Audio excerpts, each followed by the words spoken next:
Chapter 5, Part 5, My Lifestyle Plan. My Lifestyle Plan. And we're going to work through some things that might help you get back on track and follow some type of plan so you know how to better navigate the waters ahead when it comes to your health and fitness.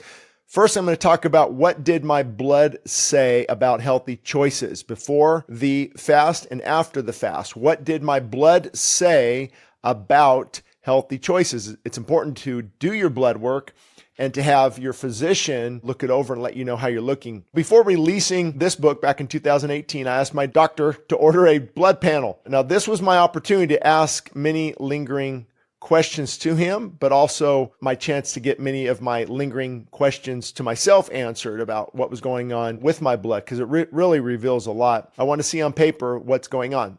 In Leviticus 17:11, we read that the life of the flesh is in the blood. The context involves temporarily covering sin until Christ's finished work on the cross. It's a beautiful story of redemption. But life, vitality, and health are also reflected in the blood. Blood supplies oxygen to the tissues and cells, and it guards against infection. It also provides essential nutrients to vital areas, and it removes waste and material.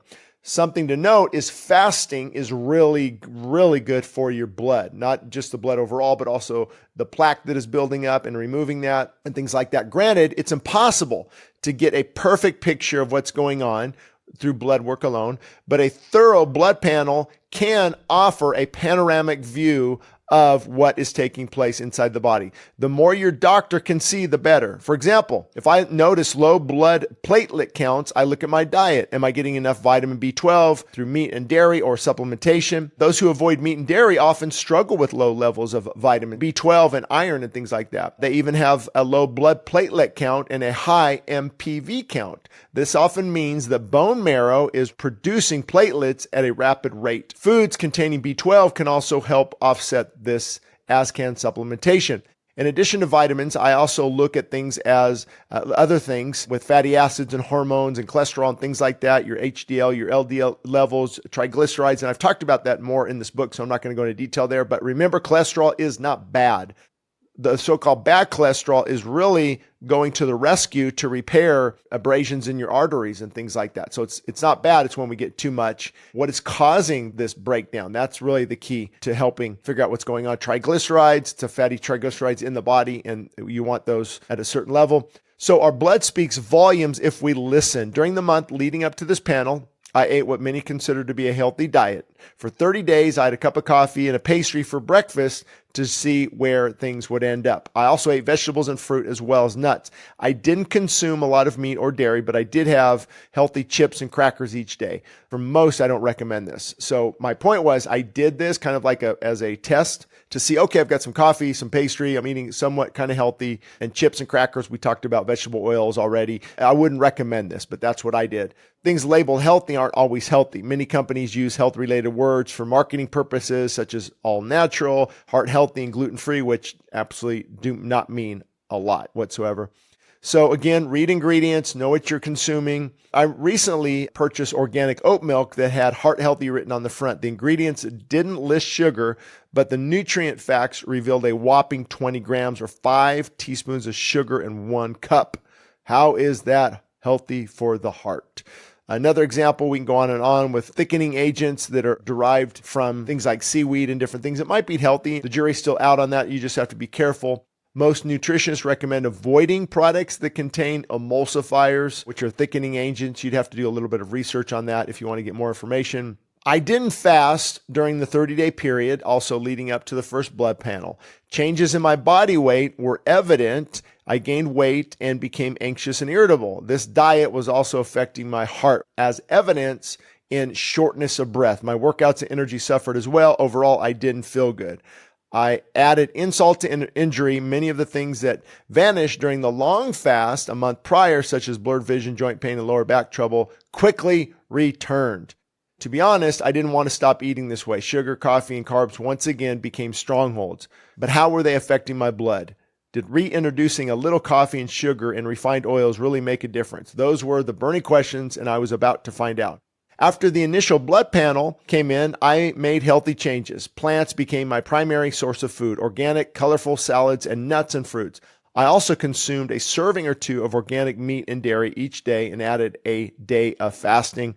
I chose food in an unaltered state without chemicals and additives when possible. I do choose that even now going forward when possible. I do want to recommend a few books here since I did at this section of the book. Rex Russell, his book, he's an author on diet and health related. Jordan Rubin, of course, The Maker's Diet. Joel Furman, he's written extensively on things. You got Dr. Axe now and Dr. Jockers and Peter Attia and a lot of the guys I've been mentioning. Quick side note, I've told people this before, and it's just funny every time I think of The Maker's Diet by Jordan Rubin. The publisher of this book actually approached me in 2001. Jack Hayford was meeting with them, and then I came into a meeting after he left, and they wanted to publish my first book, What Works When Diets Don't. You can still get that book as a free download on our church website, What Works When Diets Don't. It was kind of, exposing a lot of the fake information out there. So when I declined their offer, they chose Jordan Rubin's book. God called me to be a pastor. Health is my passion, but preaching is my calling. So glad that didn't work out. I didn't want to be New York Times bestseller and become an organic farmer and all the stuff he did. God had a different plan for my life. Plus, I wouldn't be able to offer all my books for free if we had a publisher like that involved.